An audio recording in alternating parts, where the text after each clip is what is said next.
우리집TV의 권부장입니다.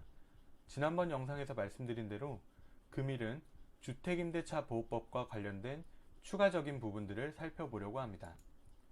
먼저 목차를 보시면 첫 번째 우선 변제권, 두 번째 최우선 변제권 순으로 살펴보도록 하겠습니다.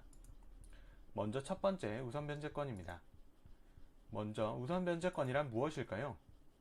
채권자 중 어떤 자가 채무자의 전 재산 또는 특정 재산으로부터 다른 채권자에 우선하여 변제받을 수 있는 권리라고 되어 있는데요.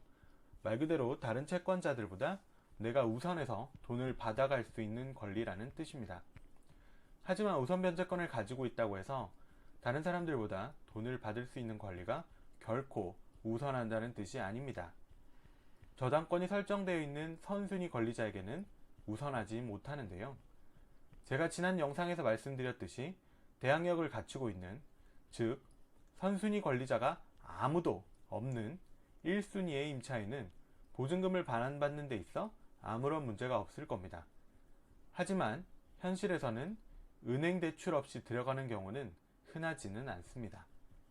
대부분 은행 융자가 있는 집에 입주 시 2순위가 되거나 주인이 한 명인 다가구 주택에 입주 시에는 나보다 먼저 들어온 선순위 임차인들이 있는 경우가 대다수입니다. 물론 아무런 일이 생기지 않아서 정확한 계약 기간이 끝날 때 보증금을 받아 나온다면 아무런 문제가 없겠지만, 만에 하나 그런 일이 생겼을 경우 이러한 지식을 알고 있어야 보증금을 안전하게 지켜낼 수 있습니다. 지난 시간에 살펴보았듯이 주택임대차 보호법의 적용을 받으려면 대항 요건을 갖춰서 대항력을 갖춰야 된다고 말씀드렸는데요. 대항력을 갖춘 임차인은 경매를 낙찰받은 새로운 매수인에게 대항해서 남은 임대기간 동안이나 임대기간 만료 후에도 보증금의 반환을 받을 때까지 임차주택의 반환을 거부하고 계속 거주할 수도 있고, 경매 절차에서 배당 요구의 종기까지 배당 요구를 해서 경매 낙찰 대금에서 우선 변제를 받을 수도 있습니다. 우선 변제권을 가질 수 있는 방법은 생각보다 간단한데요. 대항 요건을 갖추는 방법은 그 집으로 이사하고 전입신고하면 된다고 말씀드렸는데요. 거기서 확정일자 하나만 추가하면 됩니다. 확정일자는 임대차 계약을 하고 임대차 보증금에 대해 계약 체결일자를 관련 기관에서 확인해 주는 것이라고 보시면 되는데요. 확정일자를 받을 수 있는 방법은 크게 두 가지가 있습니다. 먼저 첫 번째 방법은 인근의 동사무소나 등기소에 직접 방문해서 도장을 꾹 받는 방법인데요. 여기 상단에 예시가 있죠. 직장을 다니시는 분들은 업무 시간에 방문이 조금 번거로울 수 있습니다. 그래서 이용할 수 있는 방법이 바로 두 번째, 인터넷으로 신청하는 방법인데요. 검색창에 인터넷 등기소를 입력하시고 접속하시면 바로 이 왼쪽 화면이 보이실 겁니다. 거기서 제가 빨간 네모 쳐놓은 확정일자를 클릭하시면 바로 이 오른쪽 화면이 나오실 거예요. 오른쪽에 순서대로 그대로 진행하시면 되는데요. 회원가입이 안 돼 있으신 분들은 먼저 회원가입부터 하셔야겠죠. 그리고 신청서를 작성하시고 전자결제하시면 온라인으로 확정일자를 발급받으실 수 있습니다. 그럼 확정일자를 받으면 구체적으로 어떤 효과가 생기는 걸까요? 첫 번째 영상에서 말씀드린 대항 요건을 갖추고 확정일자까지 받게 되면 임차인은 이길 0시에 우선 변제권이 발생하는데요. 추후 임차인이 거주하고 있는 부동산이 경매나 공매가 진행될 경우 이러한 진행 절차에서 결정된 임차주택의 낙찰 대금에서 후순위 권리자나 그 밖의 채권자들보다 우선해서 보증금을 배당받는 것을 말하는데요.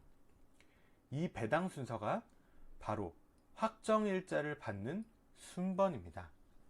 쉽게 말해 번호표 뽑는 개념이라고 생각하시면 되는데요.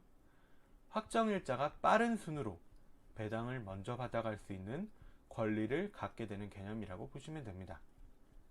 그 외에도 확정일자는 임대인과 임차인이 서로 합의하여 당초에 계약했던 보증금액을 다른 임차인 모르게 올리는 등의 행위를 방지하는 수단이 되기도 합니다. 예를 들어 임대인과 임차인이 서로 엄청 친한 사이인데요. 임대인의 사정에 의해서 임차주택이 경매에 넘어가게 되었다고 가정해 봅시다. 선순위인 임차인과 임대인이 서로 짜고 쳐서 보증금을 많이 증액시켜서 나중에 그 임차인에게 배당이 되게끔 하고, 배당받은 걸 둘이 서로 나눠 가지자 라고 합의하는 일이 발생할 수도 있겠죠.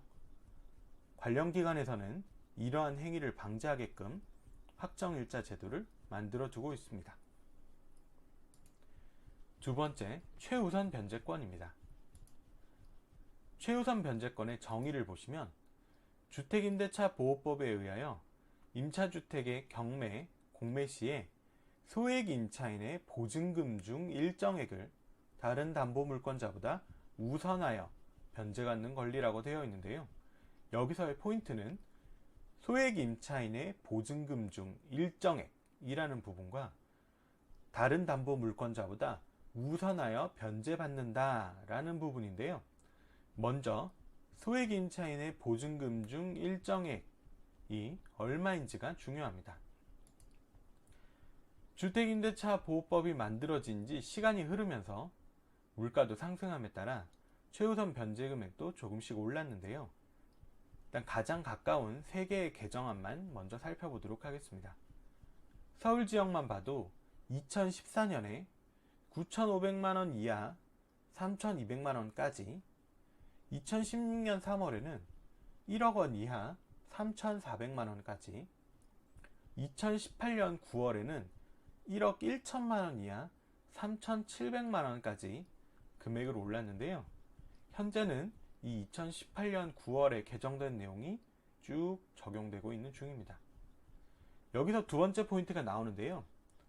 다른 담보물권자보다 우선하여 변제받는다 라는 건 임차인에게 아주 유리한 내용입니다. 서울 기준으로 내 보증금이 1억 1천만원 이하일 경우에 3,700만원을 다른 담보물권자보다 가장 우선하여 먼저 받을 수 있는 권리가 있다는 뜻인데요. 나보다 은행 담보가 먼저 잡혀 있더라도 최우선으로 챙겨받을 수 있게 됩니다. 말 그대로 경제적 약자인 소액 임차인의 최소한의 생활을 보장하기 위한 보증금은 보호해주기 위한 법적 장치라고 보시면 됩니다. 임금채권 보장법에 근로자 임금채권과 같은 순위로 배당받게 되는데요. 최우선 변제를 받기 위해선 중요한 부분을 몇 가지 확인해야 될 것이 있습니다. 첫 번째로 기준 시점은 연도별로 상한 금액을 적용할 때 임대인과 임차인이 계약을 한 계약 일자 기준이 아니라 그 집에 저당권이나 근저당권 같은 담보물건이 설정된 날짜라는 뜻입니다.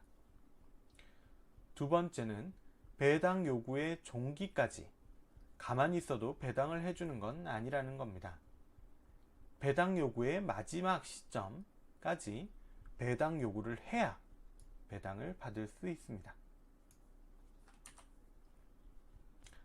세 번째는 법원에서 그 임차인의 건물이 경매가 개시된다고 건물의 등기부 등본에 등기가 되기 전에 제가 말씀드렸던 대항 요건, 즉 주택에 거주하고 주민등록이 되어 있어야 하며, 네 번째는 배당 요구가 마치는 시점까지 대항력을 유지하고 계셔야 합니다.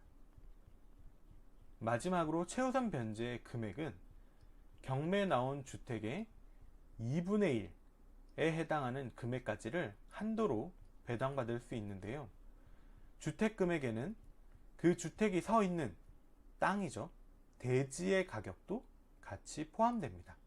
만약 경매가 진행되어 2분의 1에 해당하는 금액을 한도로 최우선 변제를 받았는데도 세입자가 보증금을 다 받아가지 못할 때에는 나머지 금액은 우선 변제권의 법리에 따라 배당받을 수 있습니다. 지난 영상과 이번 영상을 끝으로 주택임대차보호법의 의, 대항력, 확정일자, 우선변제권, 최우선 변제권 등에 대해 살펴보았습니다.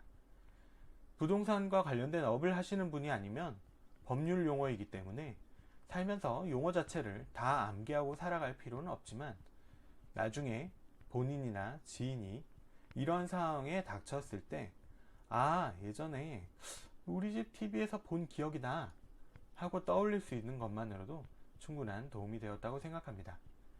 영상 잘 보셨다면 구독과 좋아요 부탁드립니다. 시청해주셔서 감사합니다. 다음 영상에서 뵐게요.